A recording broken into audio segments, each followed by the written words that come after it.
ಈ ಬಜೆಟ್ನಲ್ಲಿ ರೈತರಿಗೂ ಕೂಡ ಏನು ಪ್ರಯೋಜನ ಆಗಿಲ್ಲ. ರೈತರು ಯಾಕಂತಂದರೆ ಇವರು ಬಜೆಟ್ನಲ್ಲಿ ನಮ್ಮ ಆದ್ಯತೆ ಬಡವರು, ರೈತರು, ಮಹಿಳೆಯರು, ಅಲ್ಪಸಂಖ್ಯಾತರು ಅಂತ ಹೇಳ್ಕೊಂಡಿದ್ದಾರೆ.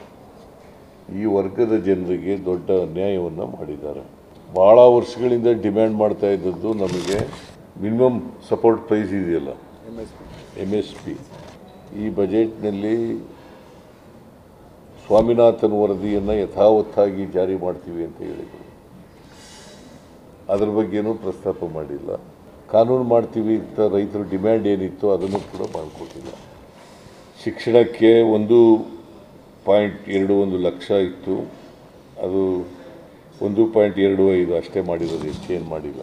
ಆಮೇಲೆ IT ಮತ್ತು ಸಂವಹನ ಕ್ಷೇತ್ರ ಫೆಬ್ರವರಿನಲ್ಲಿ 1.37 ಲಕ್ಷ ಕೋಟಿ ಅನುದಾನ ಕೊಟ್ಟಿದ್ದರೆ ಈ ಸಾರಿ 1.16 ಲಕ್ಷ ಕೋಟಿ ರೂಪಾಯಿ ಕೊಟ್ಟಿದ್ದಾರೆ. ಆಮೇಲೆ ಎಲ್ಲಕ್ಕಿಂತ ಭಾಳ ಮುಖ್ಯವಾಗಿ ಪರಿಶಿಷ್ಟ ಜಾತಿ ಪರಿಶಿಷ್ಟ ಬಗ್ಗೆ ಭಾಳ ಮಾತಾಡ್ತಾರಲ್ಲ ಇವರು.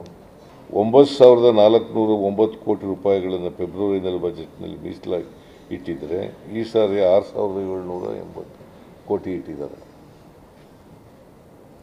ಸೊ ಅಲ್ಲೂ ಕೂಡ ಕಡಿಮೆ ಮಾಡಿದ್ದಾರೆ ಸೋಷಿಯಲ್ ವೆಲ್ಫೇರ್ ಡಿಪಾರ್ಟ್ಮೆಂಟಿಗೆ.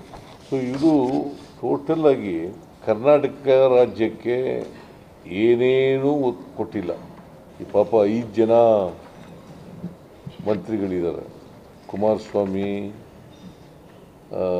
ಶೋಭಾ ಕರಂದ್ಲಾಜೆ, ಪ್ರಹ್ಲಾದ್ ಜೋಶಿ, ಆಮೇಲೆ ಸೋಮಣ್ಣ, ಇನ್ಯಾರು ನಿರ್ಮಲಾ ಸೀತಾರಾಮನ್.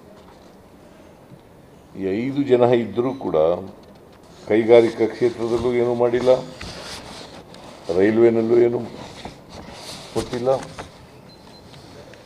ಮತ್ತು ನಿರ್ಮಲಾ ಸೀತಾರಾಮನ್ ಅವರು ಹಣಕಾಸಿನ ಮಂತ್ರಿಯಾಗಿ ರಾಜ್ಯನ ಪ್ರತಿನಿಧಿಸ್ತಕ್ಕಂಥವರು, ಈ ರಾಜ್ಯಸಭೆಗೆ ಆಯ್ಕೆಯಾಗಿರ್ತಕ್ಕಂಥವರು, ಅವರು ಕೂಡ.